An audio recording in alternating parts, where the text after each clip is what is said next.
Il y a un livre qui commence avant tout, avant l'histoire, avant les noms, avant le temps. Il s'appelle la Genèse, en hébreu Bereshit, ce qui signifie au commencement. Et dans cet incipit se trouve déjà tout le programme. Ce texte ne part pas d'un fait, il part d'un acte, l'acte de nommer le commencement. La Genèse est le premier livre de la Bible. C'est aussi l'un des textes les plus mal compris de l'histoire. Certains le lisent comme un manuel de science. D'autres l'abandonnent après 2 pages. Dommage, car c'est avant tout une œuvre littéraire d'une puissance rare. Chaque mot pèse, chaque silence dit quelque chose. Je travaille en ce moment à un livre qui explore beaucoup de ces thèmes, en partant de la Bible et de la tradition chrétienne. La Genèse en est l'un des fondements. Elle mérite qu'on s'y arrête. Les premiers chapitres racontent la création. Dieu crée le monde en 7 jours, et le texte a un rythme musical presque liturgique. Chaque jour commence par Dieu dit. Chaque jour se termine par il y eut un soir et il y eut un matin. Une anaphore frappée, comme le battement d'un tambour. Celui qui a écrit ce texte savait exactement ce qu'il faisait. Le chaos vient en premier, le vide informe, les eaux obscures, les ténèbres totales. Puis la voix arrive, que la lumière soit, et la lumière fut. Il n'y a pas de combat entre Dieu et le chaos, comme dans les cosmogonies babyloniennes ou grecques. Il y a seulement la parole. La parole crée. Le monde ne naît pas d'une guerre entre des dieux. Il naît d'une décision, d'une voix qui veut. L'homme est fait à l'image et à la ressemblance de Dieu. Cette phrase a mis en mouvement des siècles de philosophie et d'art. Elle ne signifie pas que l'homme est le maître du monde. Elle signifie qu'il en est le gardien. La différence est énorme. Les maîtres exploitent, les gardiens répondent. Puis vient le jardin, Éden, un nom qui en hébreu résonne comme délice, liberté totale, sauf une chose, l'arbre de la connaissance du bien et du mal. Une seule interdiction, une seule limite. Et cette interdiction n'est pas cruauté, c'est une structure. Toute liberté véritable a une forme. Le serpent arrive. Il pose une question déformante. Dieu vous a-t-il vraiment dit que vous ne pouviez manger d'aucun arbre du jardin? Ce n'est pas ce que Dieu a dit. Mais cela met déjà en marche le soupçon que Dieu cache quelque chose. Ève mange, Adam mange, et ils s'aperçoivent qu'ils sont nus. La nudité n'est pas sexualité, c'est l'exposition, la perte de la protection que donne l'innocence. Puis Dieu appelle. Où es-tu? Non parce qu'il ne le sait pas, parce qu'il veut que l'homme réponde, qu'il dise où il se trouve. Adam se cache parmi les arbres.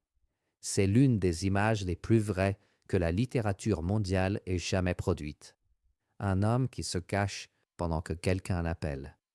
Après le jardin, le sang, Caïn et Abel. Dieu regarde avec faveur l'offrande d'Abel, pas celle de Caïn. Le texte n'explique pas pourquoi. Ce silence est le point. La vie distribue ses faveurs d'une manière que nous ne comprenons pas toujours. Le visage de Caïn s'assombrit. Dieu l'avertit. Le péché est tapis à la porte comme une bête, mais tu peux le maîtriser.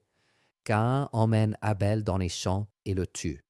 Puis Dieu demande où est ton frère Abel? Et Caïn répond avec la phrase qui résonne jusqu'à aujourd'hui. Suis-je le gardien de mon frère?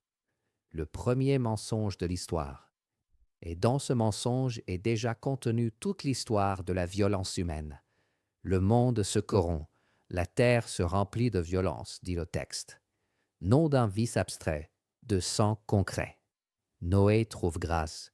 Il construit l'arche. Le déluge efface tout. Puis les eaux se retirent, une colombe revient avec un rameau d'olivier. Et Dieu conclut une alliance. Il ne détruira plus le monde par les eaux. Il place un arc-en-ciel dans le ciel comme signature. Puis vient la tour de Babel. Les hommes décident de bâtir une ville avec une tour qui monte jusqu'au ciel pour se faire un nom. Dieu confond leurs langues, il les disperse. La tour reste inachevée.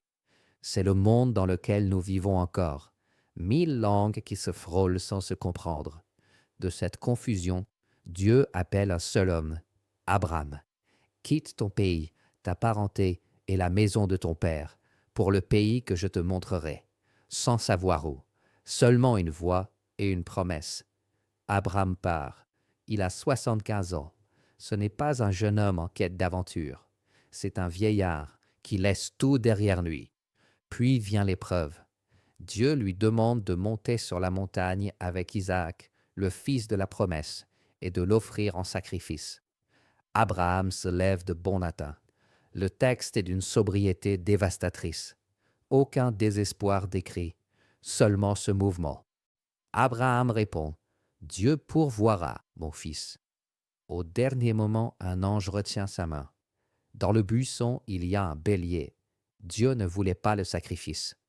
Il voulait savoir si Abraham était capable de lui obéir. Le livre se ferme sur Joseph, le fils préféré de Jacob, celui à la tunique aux couleurs multiples.